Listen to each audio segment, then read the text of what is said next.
Yo, today, what the hell? Full disclosure, I don't always wear a jacket in my own house, but there's very important reasons for why that's the case. Welcome back, everyone. So today, we're going to go over 5 filmmaker mistakes that everyone has made and that I am too guilty of making, so that you do not have to.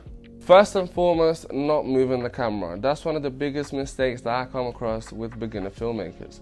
Now, I know that put the camera on a tripod is probably the thing that you've heard most from all of the filmmaker instructors in the world, but the sole reasons for why they would ever say that is 1, because they are sick and tired of seeing horrible handheld footage coming out of your camera, and 2, putting the camera on a tripod isn't always the best approach to telling your story visually. So learn all the different ways in which you can move your camera, whether it's with cranes, dollies, jibs, rails, all the things that you have at hand, and then educate yourself on the visual significance of all those movements that you're making.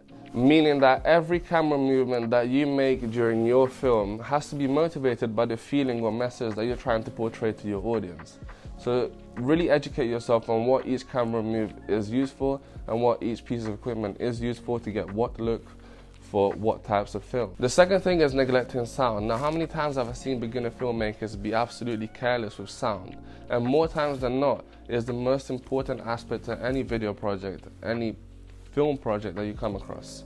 So don't just let it slip just because it isn't a side of filmmaking that actually appeals to you. Do not make the mistake of being unintentional careless with the way that you record audio, because if your audience can't stand listening to your humming audio, then they will just no longer be your audience. As humans, we actually process sound before visuals, and that's why most of us are more auditory learners rather than visual learners. And that's why it's also easy to remember things that have been said to us rather than shown. So imagine that you have 2 films. One has really cheap cinematography, really bad cinematography, but has amazing sound. The budget for sound has been stretched, the sound mixing is absolutely on point. And then you have another film which has a Roger Deakins type of cinematography, so spotless, and the sound is very poor. Which one do you think is going to have more success? The one with good sound and shit cinematography is probably going to even win awards at film festivals. So just make sure you focus most of your energies on sound, and that you get clean sound feed every time that you go on set. That you know what you're doing in post-production with special sound effects. For God's sake, like, you have Fairlight on DaVinci for free. Now, the third mistake that I come across with all beginner filmmakers is the overuse of shallow depth of field. Now, why do you all feel the need to shoot everything at f1.8 or t1.5? Shallow depth of field, or as you may call it, bokeh, may look cool and cinematic, but is it right for your shot? And what do I mean by this? So shallow depth of field implies that whatever is in focus is very, very, very important, as you're basically telling the audience that they need to shift their entire attention to those 3 centimeters that are in focus of someone's face or an object.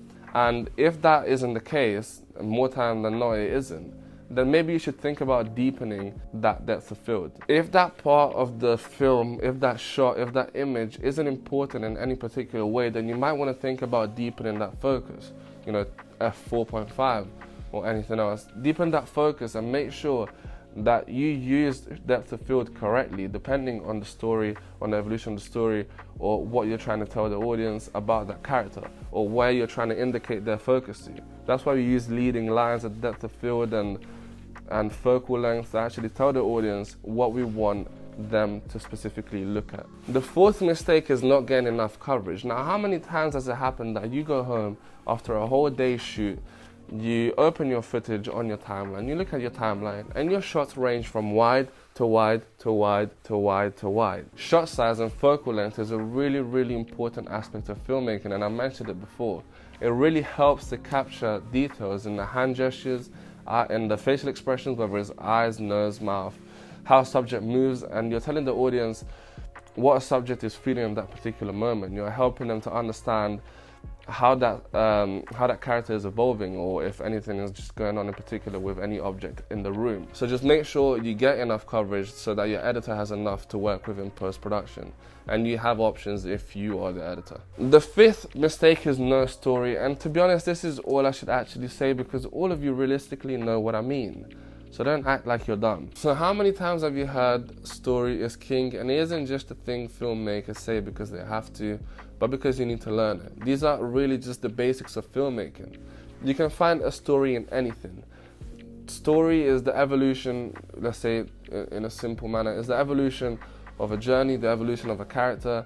So just really getting from point A to point B with destabilizing events in the middle to then come to a resolution in the end. As I said, these are just basics, and you can find a story in anything. Me right now getting up to go to the supermarket to get some cheese is a story. I'm getting from point A to point B because I have an objective. But it is all that it was really about, to be honest, okay? So if you do not have a story, before you go out and shoot and get all trigger happy with a shutter, then have a story in mind. Even the most simple story, just go out and create a little something. So thank you very much for sticking through. Thank you very much for having listened to me. I hope these tips were useful. As I said in previous videos, if you have any questions, then be sure to hit me up. Subscribe and hit the bell. Have a good one. Keep creating.